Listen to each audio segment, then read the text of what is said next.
ਬਾਬੇ ਲਿਖਦੇ ਨੇ ਕਿ ਥੋੜੇ ਦਿਨ ਹਵਾ ਵਿੱਚ ਉੱਡਦੀਆਂ ਨੇ ਮੈਂ ਤੇ ਗੁੱਡੀਆਂ ਵੇਖੀਆਂ ਜ਼ੋਰ ਦੀਆਂ ਜਾ ਜਾ ਕੇ ਉੱਚੀਆਂ ਡਿੱਗੀਆਂ ਨੇ ਜਦੋਂ ਰਸੀਆਂ ਟੁੱਟ ਗਈਆਂ ਡੋਰ ਦੀਆਂ ਆਵਾਜ਼ ਖੁਲਕਦਾ ਮੁਲਕ ਵਿੱਚ ਰਵੇ ਜ਼ਿੰਦਾ ਕੂਕਾਂ ਮਿਟ ਜਾਵਣ ਕੂੜੇ ਸ਼ੋਰ ਦੀਆਂ ਕਸੂਰ ਮੰਨ ਜੋ ਮਰਨ ਤੋਂ ਮੋਏ ਪਹਿਲਾਂ ਧੁੰਮਾਂ ਧੁੰਨੀਆਂ ਨੇ ਅੱਜ ਉਹਨਾਂ ਦੀ ਡੋਰ ਦੀਆਂ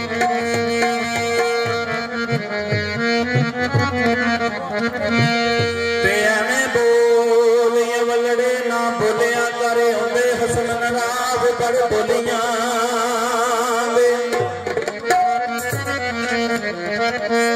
ਜਿਹੜੀਆਂ ਹਸਨ ਦੀ ਵਿੱਚ ਰਜ਼ਾ ਚੱਲਣ ਕੰਮ ਸੋਰ ਜਾਂਦੇ ਉਹਨਾਂ ਗੋਲੀਆਂ ਦੇ ਬੋਲੀ ਤਾਂ ਤੇ ਕੋਲ ਵਿੱਚ ਫਰਕੀਆਂ ਤੇ ਬੋਲੀ ਕਾਂ ਤੇ ਕੋਲ ਵਿੱਚ ਫਰਕ ਹੁੰਦਾ ਹੀ ਬੜੇ ਫਰਕ ਨਹੀਂ ਆ ਰਹੇ ਬੋਲੀਆਂ ਦੇ ਕਿਹੜੋ ਗਈਆਂ ਨੂੰ ਮਿਲੇ ਮੈਂ ਸਰਦਾਰ ਤੇ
जिस राती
Thank you.